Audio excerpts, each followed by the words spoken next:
So eventually what happens is that the government is the most successful group of gangsters. The bigger they are, the harder they fall. Heard. And the bigger their ego, the harder they fall. So, as per usual, we're starting tonight out talking about Donald Trump. This evening, I feel like it's Groundhog's Day. I know, really. It's, people have been making those memes about COVID. This is day 576 of stopping the spread, flattening the curve. But really, I feel like when it comes to Donald Trump in the news, it feels that way a lot too. It's Groundhog's Day. We're here again, reporting to you about Donald Trump, the former president, who is currently getting impeached. Still, not even just impeached, but at this point there are active threats of prosecution, because impeachment, I guess, isn't enough. And that's something that's been very interesting. And honestly, we've kind of touched on this in one of the past podcasts. I feel like a lot of these maneuvers are specifically being done just so they can prove what they can do. Right, exactly. So it's like, you thought we were done. Exactly. You thought that we could just put in whatever president we wanted? No, we can also take a president out, prosecute them after they're done being president for crimes that they may or may not have committed. And we can do it at will, regardless of what the people have to say about it. Yep. And the people will have no part in the process. At no point have the American people been part of this process. The government, the big state, has been the actual entity that's been tasked with taking on Donald Trump. Exactly. And then when it came down to the elections, they showed it in full force as well, too, As, we've gone through pathways of voter fraud in the election cycles, and then it was just like, pummel it home this time. 2020 was the ultimate voter fraud election. Yeah, and honestly, as we've discussed before, every single election has been just rife with voter fraud. I don't think that there's ever been an honest election ever. But this election, by voter fraud, we mean they did absolutely everything they could to control the narrative. Yeah. It wasn't just changing votes on the night of election. No, it was stifling outside voices. Stifling the outside voices, controlling, even the alternative narratives in many ways, like with Q, which we've discussed, we believe is probably some form of psyop, where they were purposefully controlling that narrative to direct public opinion in a specific way. Yes. And a lot of it is election meddling. This is all election meddling. They're trying to get what they want out of the elections. And a lot of this is just the growth of the state. Yes, absolutely. The party. And, it gets shown, as we see here, the Trump impeachment strategy is straight out of the Pizzagate conspiracy playbook. Because apparently now Donald Trump is attacking the process of impeachment rather than defending his integrity. That's something a couple of these other articles get into. Yeah. His entire strategy right now is to take on those who are impeaching him rather than defend why he shouldn't be impeached. Which is literally what we face in government all the time, isn't it? Mm-hmm. Well, the left did this, and that's why the right did this, and the left and the right, and who's to blame, and let's just point fingers rather than get to the point of it. Exactly. Get to the point of the issues and fix the economy and fix the people and help us and heal us and grow us and move us and prosper and liberty and everything. Instead of that, we get... This article says, with his second impeachment trial set to begin next week, Trump's hastily assembled legal team responded in writing this week to the article of impeachment filed against him for willfully inciting violence against the government of the United States. The 14-page rebuttal by Trump's lawyers hinges mostly on two arguments: that it's unconstitutional to try a former president for impeachment, and that Trump's lies about the election result, efforts to pressure state officials to change that result, and incendiary rhetoric on January 6th were government-protected speech. Like all Americans, the 45th president is protected by the First Amendment, lawyers Bruce Castor and David Schoen write in their response. Now, this article puts all sorts of spin on that aspect of things, but essentially what they're getting at here is he is very quickly trying to assemble this team of lawyers to defend him through this process, and he's trying to say that everything he did was protected speech by, the Constitution, that, the president is no different than any other citizen and has a freedom of speech, and that he did not directly incite any violence. He didn't tell anybody to go break into the Capitol or whatever have you. That's what they're trying to claim out of this. I shouldn't say that's what they're, like, Rolling Stone is trying to claim, this article is trying to claim. That's what Trump's position is on this. Mm-hmm. That's what Trump's trying to claim out of this, that he has the right to say these things. And not be trialed for incitement. Yeah, exactly. And not be responsible for what other people did with themselves. Now, this article ties together all this crazy nonsense regarding connections of Pizzagate and QAnon to this, which I don't really understand. I guess I didn't do enough digging into where they're making those connections per se. But overall, we could go into an entire podcast, and we even discussed beforehand that we probably will, of the Pizzagate situation, as well as QAnon and the difference between the two situations, I guess you would call them. And so that's a whole nother story that we'd like to get into, but essentially what they're using this as, I think, is a way to discredit. Because every time you hear the word Pizzagate, yes, it immediately discredits everything. Yes, because they tried so hard to shut Pizzagate down and destroy the entire premise of the leak. Exactly. Because it was an email leak. It was a true leak through the emails. It was. No different than Edward Snowden's leaks. Right, exactly. It was a true leak. No different. Exactly. And it got subverted, which is where we come down to with the story of Q. It's almost like, the people who are responsible for these very terrible things didn't want anybody to truly know what they're doing, so Q was created as a way to be a scapegoat. To say, oh, it's just this big conspiracy, look at Q, and now we can start prosecuting all these Q followers. And But like I said, we'll get into that more in another podcast. But overall, I feel like they've already tied this discrediting notion to the overall idea of Pizzagate, and now they're doing the same thing to Q. And so it's very easy now for anything that happens, no matter what Trump's position is, whether it be right or wrong, they can just say it's nonsense like Pizzagate. It's nonsense like Q. It's just nonsense. Right. And then with that, you have the crumbling of the Republican Party, of the people who are connected to Q and who are connected to the party. Exactly. And we're actually seeing that en masse right now. The GOP divide, as this article says, is not just a DC drama. It's actually a split, and it's happening on state levels, on county levels, nationally. You're seeing this massive division, and we've been talking about this for a few podcast episodes now, where it was very obvious to see this was going to take place. Trump came in like a wrecking ball. Mm-hmm. And right now, you have the GOP establishment, the ones who have been around since the dinosaurs walked the earth, that are basically teaming up with the Democrats. And you've read 1984. What shall we call them? The party. The party. What is it? The Ministry of Truth? The Ministry of Truth. Exactly. And we like to call them the authoritarian party. Yes. Because that's really what they are. Pretty accurate. And this party is assembling now, and they are crucifying. There's going to be we're already starting to see a witch hunt take place. And it's kind of spooky, to be honest, because it's very reminiscent of communist days, of the communist Red Scare, of, the Salem witch trials, which is why we say witch hunt. Anybody who supported Trump, anybody who believed in Q, anybody who believes in an alternative story to the mainstream narrative will now be hunted down.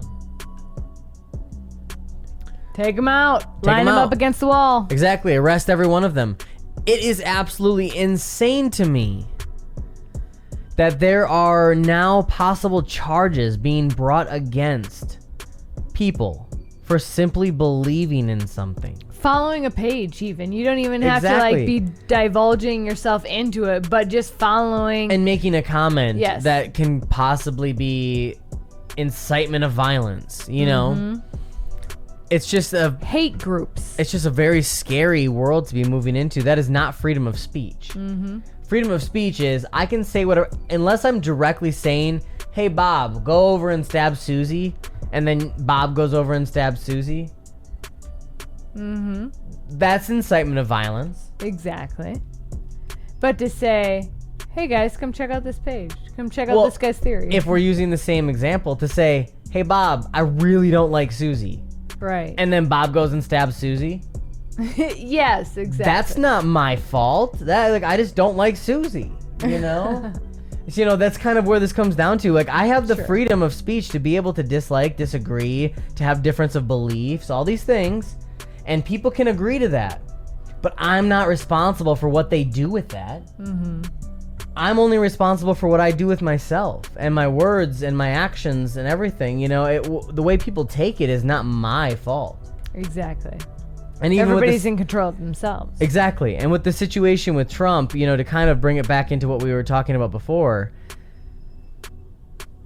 he did very much allude to the idea of storming the Capitol in his speech. I don't care who you are. You watch that speech. He definitely alluded to the fact that he wanted his followers to go to the Capitol and make a ruckus. However, he did not say break in the doors, hold people hostage, stop the vote, steal a bunch of stuff, break windows, exactly, destroy property. He didn't say those words. He did not say do those things. So to say that people took his very impassioned request for action, you know, like, it's not his fault that people took it to that level. It's nobody's fault but their own, period. People are responsible for their own actions. Well, it was adrenaline rush. It was everybody, you know, look at how many people showed up at the Capitol. Look at all the energy that everybody was pumping out for that situation at hand. Exactly. Like, it was going to get there regardless. Yes. I mean, look at the BLM riots and everything. Like, it was going to get there. Well, yeah, and then as we discussed in our previous podcast, well, two before actually, the actual protection of the Capitol being almost non-existent played into it as well. Yes. You know, like, you just mentioned BLM. There was a lot more of a response to the BLM riots in Washington, D.C. than there was to the Capitol riots during the inauguration, or during the certification of the Electoral College votes. So it's just very interesting. Like, it all played together. And as we discussed before, we honestly feel like it was kind of a staged psyop, in a sense, to be used in the mainstream media to keep pushing this narrative. And as we're talking about now, it's driving the division in the Republican Party. Yep. It's driving this witch hunt among all these people who are now, you know, domestic extremists and domestic terrorists. And against the party. So it's only going to continue to get worse from here. We're only going to continue to see this grow. And it's so important now, more than ever, that each and every one of us stands against it in every way we can. Speak out against it every time you can. Every time you can. Like, as you have it here with the Democrats and their Voterama power and their Voterama, like, crazy, where they're just voting everything through, getting everybody in the same boat, saying, let's pass this bill. Even the left at this point, as we discussed earlier tonight, even the left at this point is feeling this massive amount of euphoria over all of this. They're over here feeling really good because they think Joe Biden is their champion. They think he's coming in. He's following through on everything he made promises on. He's making good on his word. He's uniting us all. Exactly. He's uniting the party. Yes. And really, truly, though, it's time to take a step back and really understand the fuller implications of his actions. They are far greater than just the surface level of what he claims them to be, what's promised to be. Remember all those bad things that you didn't like about Trump? You shouldn't like them about Biden either. Yeah, because they're the same.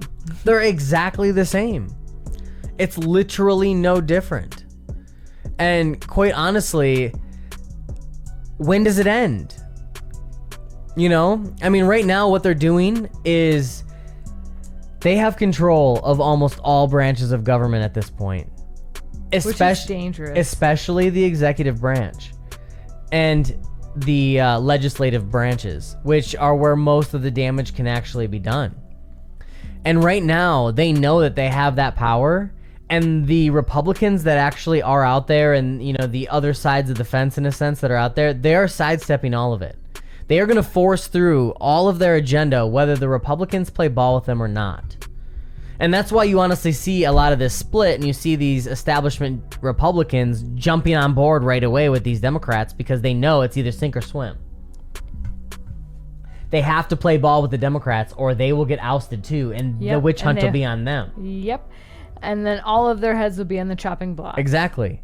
And it becomes a very scary moment where all of a sudden now everybody's indoctrinated into the party. You know, everybody's indoctrinated into one thought and one government and one way of governing. And if you don't, it's destruction. It is.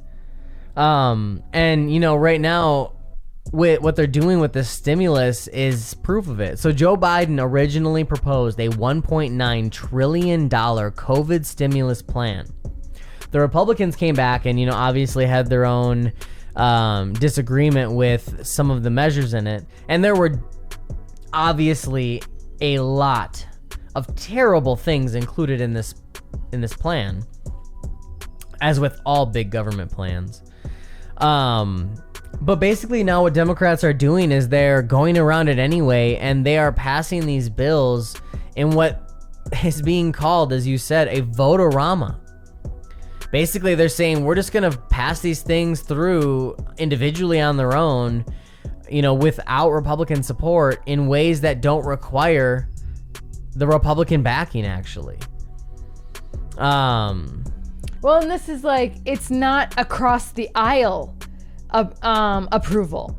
It's, this is what I want, so it's happening. Exactly. And that's the way government's been happening. It's by executive dictate.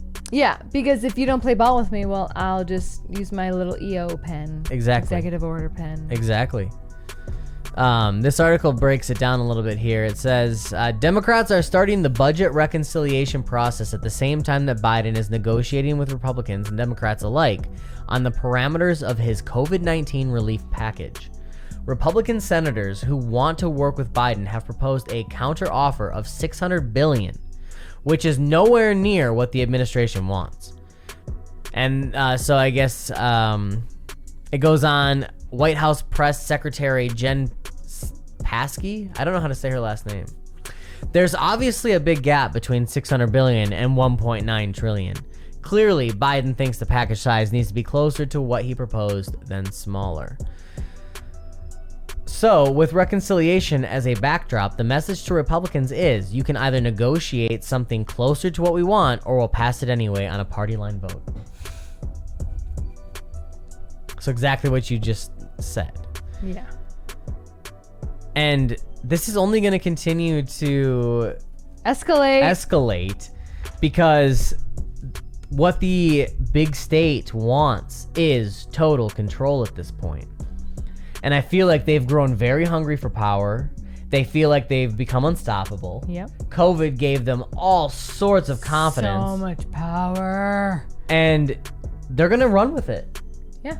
Why wouldn't they? Well, because at this point, the Americans are just like, okay, let you have it. Well, especially if they keep us comfortable. Yes, exactly. There are so many measures right now for stimulus going through, like, you know, there's a possible $1,400 per person. There's a possible $1,000 per person. Yep. We saw earlier Mitt Romney, a Republican, supposedly fiscally conservative, has proposed that children under the age of 6 should receive $4,200 a year, split up in monthly payments throughout the year.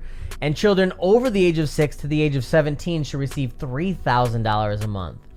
Like, what is fiscally conservative about that? At all? How are you still a Republican? None of this makes sense. No, it's getting out of control. It is. And that's what makes you start to understand, like, they're doing this for complacency. Yes. They're doing this to keep you compliant so that they just brush you off. It's like giving a little kid candy so they quit bothering you. You know, like, exactly. You give something to chew on. Exactly. Give a dog Give a bone. them a bone. Yeah, exactly. Give them a bone so they leave me alone. Right. Entirely. And honestly, though, what I love to see is that people are not falling for it ultimately. No, they're like, hey, yeah, thanks, give me the stimulus, but I'm still upset with you. I'm going to take the stimulus and put it towards things you don't want me to. Exactly. I'm going to buy guns and segueing in here into this perfect next little part, I'm going to put it towards ruining the stock market. Yeah, right. So I will admit, I have not been personally following this story as much as I would like. I've been very busy lately with a lot of things. So when this story came up, I kind of nodded to it like, good job, Reddit. But at the same time, I was like so hands off towards it. But, diving into it, it's such an interesting situation. It's such a great example of what people have the power and capability of doing when they all come together with a common purpose. It's beautiful, really. Oh, yeah, absolutely. When a collective comes together and they say, I am upset. You are without a Let's doubt the change it. worst stock traders I've ever heard of. Redditors. But you have heard of me. Seriously, though. Basically, for anybody who hasn't been paying attention like me, the gist of it is this. A lot of shady things have been happening, with stock market pricing and fixing the numbers and all sorts of things. It's very obvious that all of those things are fabricated and none of it works for the people. It's all meant to put the power and the money and the wealth right in the hands of the people at the top. Well, Reddit is an endless source of people who have a lot of time on their hands to sit and talk about things. That's literally what it is. It's a forum board of people who just sit and talk about the topics that they are interested in and that they have passions about. And so I don't know exactly where this all stemmed from. I haven't reached that far back into the history of this movement, but essentially what it came down to was they all decided that they were going to manipulate the system legally using loopholes that exist in the stock market to purchase a large amount of stocks in certain companies that were very cheap and blow up the stock market in many different ways. Because when the way the stock market works is on this ebb and flow of trading and selling and buying of all these different shares. And when an unexpected group of people all of a sudden just enters the market, it really shakes things up. Especially when they're spending thousands upon thousands of dollars as a collective towards one thing. And, well, hang on a second. We got to have our eyes on that. Well, actually, yeah, the article here that I came across, Wall Street is keeping very close tabs on Wall Street Bets, which is the, Reddit page that we were just on here. And here's how. Hedge funds, investment bankers, and other institutional investors are desperate to find the next GameStop before it's too late, because GameStop was actually the company that these Redditors utilized. Now it sucks because I personally, as a longtime gamer, I do not like GameStop. They are a very parasitic company when it comes to gamers. They abuse gamers quite a lot. They do good things in a sense for the industry, but overall they do very much have their own corruption of sorts. So it's, unfortunate that was the company that got boosted through all of this. But at the same time, it was kind of cool to see the gaming world get a bit of a shout out in the financial world on the mainstream narrative. Oh, they get shut out of that. They do, and they get ostracized. That gaming gets such a bad rep, even though it's become so normalized in our culture and society all across the world, at this point. But essentially, the way they break this down is that they had to quickly build and launch a tool that provided the hedge fund and investment bank clients a ranking of the most mentioned stocks on this Reddit forum so that they could keep ahead of the Redditors before they went and started blowing up different stocks. So they're trying to literally get ahead of these Redditors to prevent them from screwing up their perfect little system. Which to me is just absolute proof of how manipulated this entire thing is. Right. You know, which is, a lot of people on Reddit, I've seen this passed around, they keep passing the phrase, eat the rich. And, obviously we're not cannibals here, but I get what they mean by that. It's time we start standing up to this big government, to the party. It's time we start having a voice. Mm-hmm. It's time we start challenging them in the areas that they have went unchallenged for decades. They've been making these systems. They've been manipulating all of our lives and all of our wealth away. They've been siphoning our prosperity. We need to start doing something about it. We need to start challenging that. This is a great example of the people striking back. And honestly, it's these little victories that lead to the larger victories of actually making real change and having real things happen. Exactly. And that's something we try to implement a lot here on the local level. And we're only just beginning to get involved, but we are absolutely committed to bringing real change, not only here to Door County, but to Wisconsin on a whole. All day, every day. I mean, when you have Governor Evers, oh Lord, as your governor, it's all hands on deck, people. We need it. We need everybody. He is an authoritarian through and through. I mean, and he is just strongly in disguise too, because he puts on this pretty face and he puts on this like, hey, I'm a nice guy, I'm looking out for you, hey. And really, it's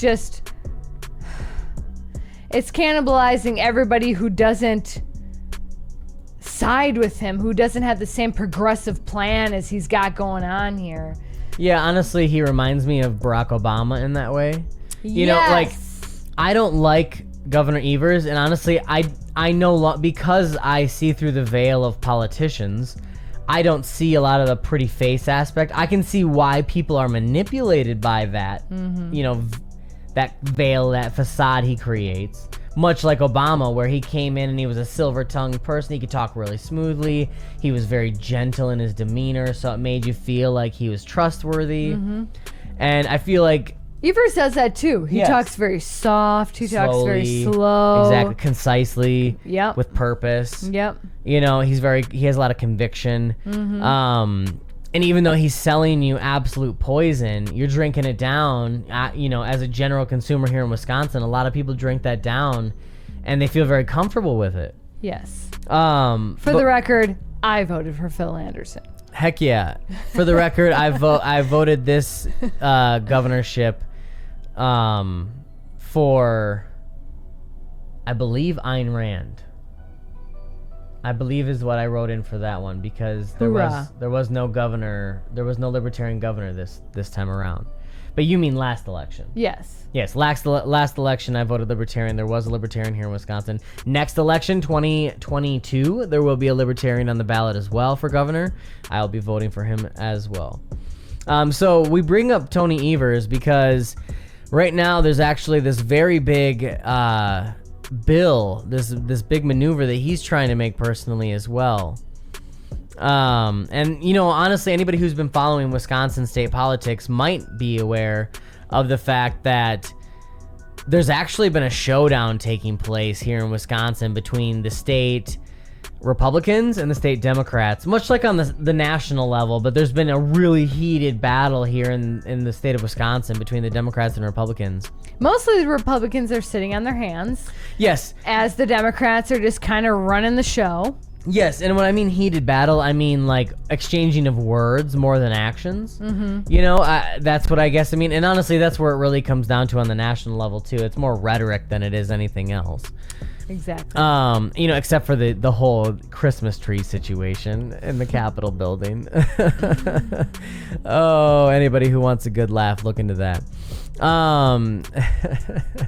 So basically what's going on here, the messy saga of state government's response to the coronavirus pandemic went nowhere fast on Friday.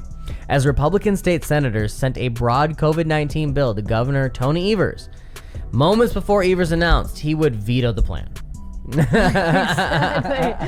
So like they sent it to him and like 2 seconds later he was like, nope. The Senate's vote came a day after GOP lawmakers voted to repeal Evers' statewide mask mandate, only to see the government issue a new mandate about an hour later. Again, just back and forth, back and forth. Both fights highlighted the partisan gridlock that has been the hallmark of Wisconsin state government during the COVID-19 pandemic, and Friday's moves left both parties blaming the other for the potential fallout. We need true leadership in Wisconsin. Yes. We need to get away from all of this baloney. This banter. Exactly. It gets us nowhere. What is actually being done? I know. How are the Wisconsin people being helped through all of this debauchery? How is anything actually being done? Because all I hear here is a bunch of children arguing in a kindergarten class. Yes, perfect analogy there. Because really, I mean, so here's my proposal. Oh, sorry, no. Okay, so, hey, let's have the people choose for themselves over masks. Absolutely not. Here's a new mask mandate. Everybody has to wear one, especially on federal property. You know, like, and except for, like, some people cannot wear them, but. And it just gets really excessive with all of this distraction. And that's really what this is a massive distraction away from anybody getting anything done. They can just sit here and blame each other, point fingers, while the federal government takes everything over and controls everybody's lives, and the states do absolutely nothing. Even though all the power should reside at the state level, the states just sit here and, argue back and forth, and nothing gets done. And all the while, the people are stuck in unemployment limbo land and businesses shutdowns and lockdowns. Poor and health, poor prosperity. Health, bunch of suicide rates. I mean, like, you have the people just like in constant turmoil and trauma and criminalized strife. Just for living their lives. Absolutely. Just for breathing. Exactly. And as we've kind of been touching on here, it's now or never to do something about all of this. Now is the time, and we are the ones to do something about it. And if we aren't the ones to do it, nobody will. And you can see that all around. If you right now feel impassioned to make a change, you have to be the one that does it. Nobody's going to do it for you. And so it's more important now than ever to support the people that are making changes and to step up and do it for yourself. We actually recently signed on to this beautiful network of liberty-loving individuals called the FreeSpeechMedia Network. And our podcast here will be broadcasting on Friday nights, 9 p.m. Central Standard Time. And you'll be able to join a host of other content creators, from gaming to podcasts, different forms of conversation, many different amazing guests from all across the world of independent media and libertarianism, even outside of the world of libertarianism.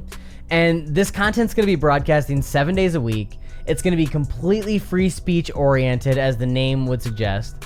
And basically, we're going to build something very beautiful where we're going to just have a platform of people being able to provide their input and perspective on the world.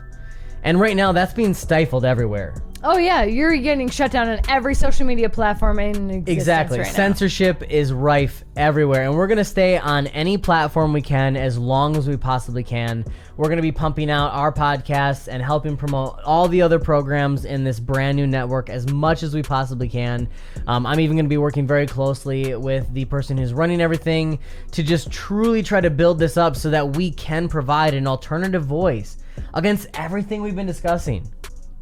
Because we do fully understand and realize that these voices are not being amplified enough.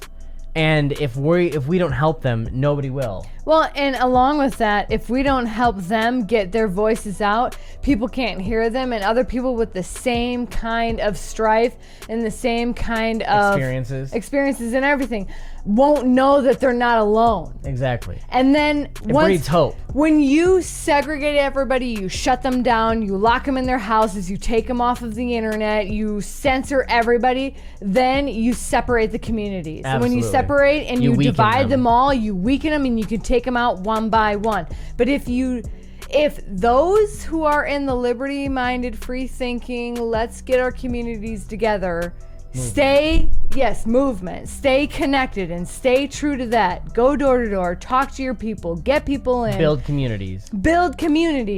Get associated with your local affiliates, get associated with your local parties and everything. If you can combine everybody, keep the communities alive, we can do this. Yeah, because we are the power. That's the only way we do this. It's the only way we take it down. The only way we get through to it is by becoming the power, recognizing we are the power. Exactly. And as we discussed right before the podcast, I had mentioned to you, the whole idea of we form our own reality in this way, where if every single person, we cohesively together form this reality that we live in.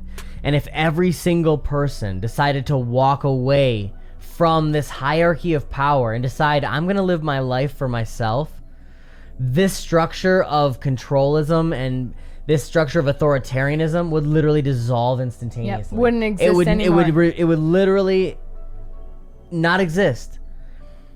And all we have to do is continue to help awaken people to their own true fullest potential. Yep. And the only way we can also do that is outside of an election. Like, let's not exactly. It can't be just about election. Yes, absolutely. It has to be every about day, humanity. all day. Yes, it's human to human, spirit to spirit, like liberating everybody to just be authentically you. Exactly. In your life. And that's why I love what we're doing, what Free Speech Media is doing so much, because it gives this platform to so many different walks of life. Yes. And all these different perspectives on life, liberty, and the pursuit of happiness. Yes, absolutely. And that's what we all truly want. And if we can start building these platforms, it can really start something beautiful where we can start alternatives to the mainstream control structure that has locked everybody into these boxes. And like you said, you take away everybody's ability to be themselves, and it essentially leads to this destruction of everything that we know and love. Yep. And so, we hold this charge very near and dear to our heart. It's not something we take lightly. Here on this podcast too, we fully intend to give a voice and to give a platform to a wide plethora of different people. We already have been in discussion with so many different people from all walks of different lives, industries, perspectives that honestly have something of value to add to the conversation. And we want to make sure that their voices get heard too. Something that's really near and dear to our heart, cannabis reform. We have a number of different people here in the state of Wisconsin that are actively working towards cannabis reform here in our backyards. We need to help support them and give them a voice so that more people can hear and be destigmatized to their message. At the same time, we also have a few other guests locally that want to come on and talk about things that are really impacting our local communities in Door County, in District 8, in Wisconsin on a whole. And, it's really important that people are reminded that even though the world seems so big, our local communities are within our reach. Absolutely, and the power is there to get connected to your local communities, and that's where it starts. That's where it births out of. That's where it webs out of. That's where the revolution is born. Absolutely. In our local communities. Well, that's where your control is. Your control. Exactly. We already know that there's voter fraud for national levels. Your only way to make differences is by connecting with your neighbor. Absolutely. Yeah, and you're right. Like we discussed, actually, I think it was in the last podcast, the Capitol has been lost for nearly 200 years. At this point, it is going to take a lot more than a couple hundred people storming the Capitol building to take this back. Yeah. We need a true grassroots revolution of people rising up in their local communities and taking back the power from the people who have held it for far too long and abused it. Yes. You know, and that's where, you know, bringing on these local concerned community members who have their fingers to the pulse of situations here in Door County, as we discussed, or even in the state, that impact every single one of us. You know, we're sitting here talking about the impact of Governor Evers' orders with this big agriculture bill and, you know, what that greater impact is. Obviously, it's just rife with big state.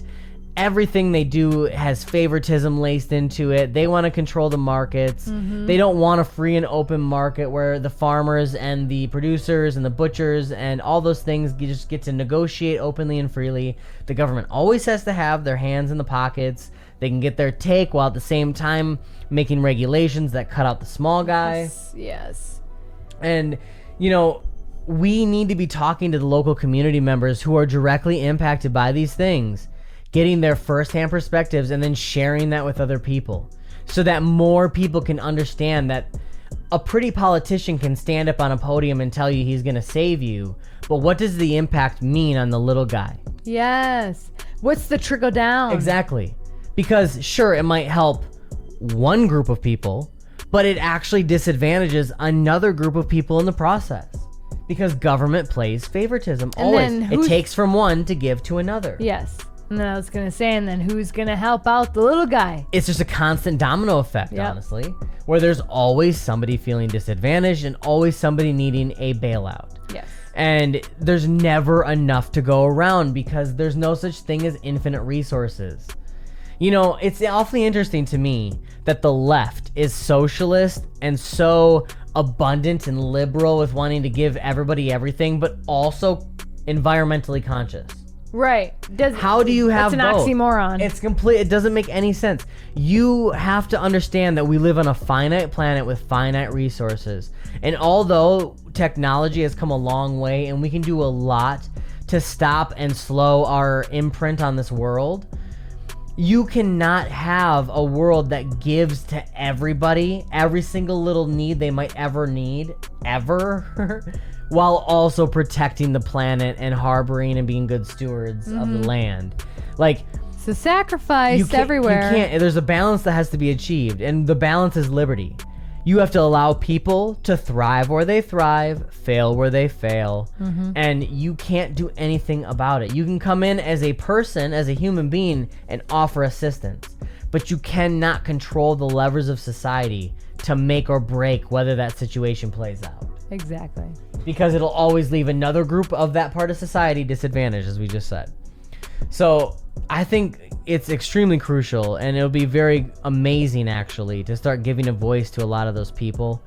Another extremely important thing that we want to get involved more with is bringing on libertarian leaders locally, state, and nationally, because I feel like, you know, we really need to start bridging the gap between those different levels of the LP.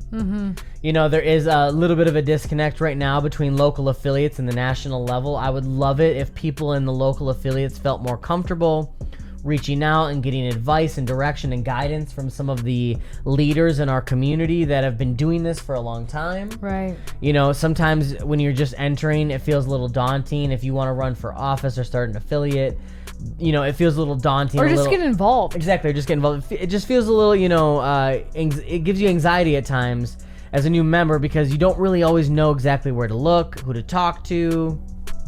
And I feel like, you know, having podcasts where we can have on those people and let them sit down, let them talk, let people see who they are and connect with them. You know, you won't feel so nervous approaching them at the convention and speaking with them. You already get a feel for who they are, you know, like absolutely. That's one of the great thing about long form podcasts is you truly can flesh out the character of a person. Yeah, you don't get like the, you know, 60-second sound bites. Exactly. So, you know, having a lot of the libertarian leaders and even elected officials here locally in the state and abroad would be beautiful. We actually are in talks with a number of them already. And so these are just some of the things we want to do to help give a voice, you know, and even bring it to this network and keep growing and providing this overall structure. Spike Cohen and many other leaders in the party are already directing this charge of networking and growth. And, you know, let's truly make something of this opportunity. Let's unite the people. Let's unite the people. We are the party of the people. Truly. Yes, the people. And it's time we unite them, and that's all across the board. And all the while the Republicans are doing their best at dividing everybody and segregating and hate groups and anger and angst and everything, the Libertarians are like, please come here. Yes. You have a safe home here. Exactly. We can all talk here, have even a conversation. If we disagree. Yes, even if we disagree, we can have a conversation. Absolutely. And we can move us forward. We can 100%. find solutions. Because we have a mutual respect for each other's individual liberty. Absolutely. As long as nobody's harming another person, we can all be cool living amongst each other. Yes, I want what you want for you. Exactly. And for me too. So let's talk about that and grow together. Exactly. Grow as we go, right? Entirely. And it's such an important message. I've been trying to pass along the heal, unite, and prosper. Mm-hmm. And I feel like it has to be done in that order almost. We have to heal by bridging those gaps. We have to be bringing people together in the areas where they are divided and helping them understand that you don't have to entirely see eye to eye with somebody to have a common goal of just being able to cohabitate with them. Mm-hmm. Exactly. And as far as uniting, that's the next step. As soon as you bring people to that understanding, communities form. Yes. And then you prosper. Then everybody can build the best life that they can make. Well, yeah, because once everybody realizes we're a team, then it's all hands on deck. And when all hands are on deck, you build it, they come, you grow. Exactly. Then you go. Everybody goes forward. They move forward. Everybody's life is prosperous. Entirely. And, that's something I entirely want to encapsulate upon. At this point, it's already been publicly announced. I will be running as the chair of the LPWI, and I fully want to help people understand that we can achieve this truly by just inspiring ourselves and inspiring others to do better. Yes. Stand up, rise up. You already feel inside of you this call, this just unnerving feeling that what we're living through right now is not right. Right. And we can all band together and actually make a difference. And there are so many beautiful libertarians here in the state of Wisconsin that are just chomping at the bit to truly step up and do something about the situation we're going through here in Wisconsin. Like, I see it all the time through social media, through our in-person meetings. There are so many people who are discontent with what we are living through right now here in Wisconsin specifically. Mm-hmm. And the Democrats and Republicans are failing us entirely. Yep, it's like they're not even listening. And the Libertarians here in Wisconsin have an opportunity to have a very strong, very concise, very radically opposite voice to the chaos that the Republicans and Democrats have gotten us into. Right. We can help, like you said, be the voice to say, no, come over here. We do have a safe place that you can live the way you want to. All your freedoms, all the time. Yes. And I, as the chair of the LPWI, want to portray that message more than anything else. Yes. I feel like that is something that we should be leading the charge with, because Wisconsin is a swing state. We have an extremely important role in almost every single election. And not only that, but Wisconsin itself has a very, very strongly proud populace. Yes. We're very proud of our culture here in Wisconsin. And so to have these politicians ruining everything for us so drastically and our communities falling apart. Rude. We need a practical, principled, rational, radical voice to say, Wisconsin, it's time for something different. Absolutely. We need to all stand up. We need to lead the charge. We need to understand the power that we have, because it is so powerful. And it resides within all of us. Absolutely. Nobody is left out of the power of your own truest potential. It might not be, running for office, but it could just be having a conversation with your neighbor and helping them understand that your life is your life and their life is their life. And those little conversations and those little deeds actually lead to a greater society of understanding. Right. And acceptance. Right. And growth.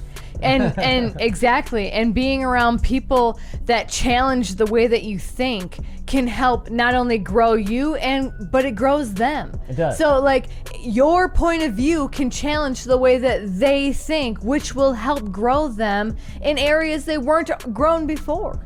Absolutely. In areas like, well, I didn't think about it like that, or and if you always approach it with kindness, it's always delivered better. Absolutely, yes. And kindness and respect. Received better. You never know what somebody's perspective, what their life experiences are. And sometimes, I shouldn't say sometimes, all the time, your life experiences essentially shape who you are. So, every conversation you go into and every time you go to try to help people understand these greater concepts, it's all a matter of understanding where they're at with it and meeting them at their level. Exactly. And that's where you bridge those gaps. Help people understand what does liberty mean to you?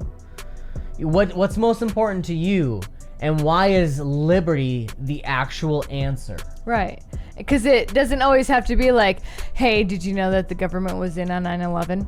Exactly. Or that COVID is some big conspiracy, or whatever. It doesn't have to be. It doesn't have to be that. It can be Exactly. just simply like, what's going on in your city, what's going on in your town. Yeah, my husband last month got charged for this from the city, and our family is now broke, and it was something that's ridiculous. Like, we already own the property. Or here's a great example. My grandma, for instance, fights the town she lives in constantly. Right now, she owns a property downtown. They want to put a sidewalk through the side of her yard and rip up a brand new $10,000 driveway that she just had installed. She saved up years to be able to put in. They want to just go through and rip it up and then charge her for the entire project. Yep. And those are such great examples of like what we're talking about here, and what we're trying to capture is we need to help those people have a voice and help those people make a stand. What makes that right? What makes your decision in making me pay for your stupid sidewalk? Well, there's a lot of things that go into that. Right. Why do you have control over my property? Why do you get to dictate the sidewalk goes in? Why do you get to dictate that my driveway gets ripped up? And then why, above all else, do I end up having to foot the entire bill? Exactly. And even worse, she's already a tax-paying citizen. So she's already paying taxes to the city as it is. So they're charging her for every single person that's going to be there building the sidewalk. She'll also technically be paying for through her taxes, because they'll all be city paid. And she wanted nothing to do with it. In fact, it's going to come only a foot away from her deck, where she likes to sit out and everything, and ruin a bunch of her privacy and everything. So it's nothing that she desires in any way, shape, or form, and yet the city imposes it anyway. And these are the examples of where we need to be standing up against these things, and we need to be helping people that are facing these on the local level have a voice, have a platform. Yes. Not only am I running for chair of the LPWI, but I'm also going to be running for board supervisor here in Door County. I want to go around and talk to people and hear them out and listen to these stories of where they're being completely encroached upon by the big government here in our county. And I want to actually make a difference. Yes. And the only way you make a difference is by connecting with your community. Exactly. And understanding where that, where the injustice is happening, where the, what's the word I'm looking for? Where the disconnect is taking place. Yes, really. Where the people are being obstructed by the government. And I would like to get in there and free those people, free the people. I mean, really, when it comes down to it, that's our goal from with the all shackles of of government slavery. Exactly. And what gives them the right? What gives them the right to control our lives, to tell us what to do, especially when they are not perfect people themselves. And, you know, like... Well, they're just humans. Exactly. They're not just gods. humans. They're not up here saying, like, we are the end-all, be-all, we know all, everything. They're going to die eventually because they are just another human. And they make mistakes. Exactly. So when you Constantly. think about Just like every other just human. walking up to another stranger, because that's what these government officials are. They're just another stranger to you. So when you're walking down the street and you see another stranger, I want you to look at that other stranger and say, would I allow you to have complete control over my life? If that answer is no, then that should be your answer to the government also, to the big state. There's no difference. Period. I actually love that reference. I've used it before. If you could not foresee a random stranger coming into your life and dictating literally everything you do, then why would you elect somebody to do it? Exactly. You know, and they don't even know your name. They have no idea you exist, actually. And they have no accountability to you. So exactly. all the things they do that directly impact your life, you can't even come back and do anything about. You can't even change. You can't stop them from, you know, impacting your life, and you can't actually come back and say, hey, you know what, I disagree with that. Let's not go that route. There's nothing you can do. Because even like voting them out, unless you're voting a libertarian, you're just continuing to perpetuate the problem. Exactly. Libertarians are the only ones that want to step in and say, no, we need to reduce the government's role and give the power back to you. Mm-hmm. Which is why I will always and forever support the libertarian cause. Because it's truly a cause of, for, and by the people. That's all we want. Based off of principle. We want to give the power back to you. Yes. Back to me, back to her, back to everyone. Give the power back to the people who have always deserved it to begin with. I mean, you wake up every single day and decide to get dressed and eat breakfast and go to work. Learn new things. Exactly. Treat people nicely. Like, have relationships. You weren't woken up by the government and the government gives you Fulfill a call hobbies. and says, you need to go brush your teeth right now and go to work and get dressed. You're going to wear this shirt. You're going to wear that pants. You're going to wear this underwear. You know, like the government doesn't do that. So waking up to the realization of the power within you that you control your daily life. It's empowering. Exactly. And it leads to greater things overall, you know, and that's something that we need to do just across the board, is just help people be aware of that. And we're very excited to be going down this journey overall, not only with this podcast and this network as we've discussed, but our involvement with the libertarian movement locally and abroad. And then that's the only way we'll make change. With that, we'll get to the top. Eventually, we'll break everybody from the shackles of government slavery, and we will empower Localization is key. Yep. You know, we're really excited for our April convention because both Adam Kokesh and Spike Cohen and the chair of our party, Joe Bishop Henchman, will all be there. And every single one of them is strong components of localization, getting the power into the hands of our local communities and then building it from the ground up. And that's truly the only way this revolution will actually take hold. As I said before, we cannot just storm the Capitol and that's the end-all be-all. Now we've conquered it. Now statism's over. No. The only way to cure statism is by curing the people. Yes. And that is our goal here. And that is what we're going to pursue, you know, with this podcast moving forward and with all of our efforts. And we hope you will join us along the way here on Friday nights. trovo.live /FreeSpeechMedia. You can find us. It'll be broadcasting live, pre-recorded on Friday nights. And then on Sundays on Facebook and YouTube, you will also be able to find us through Dorco for Liberty, Dorco, 4, liberty.org, and Facebook Life and Liberty Podcast. Make sure you follow along. We are just getting started. We're really excited for all of our future guests and for all of the conversations that have yet to be taken place. As we always love to say, we truly hope you enjoy your life, your liberty, and your pursuit of happiness.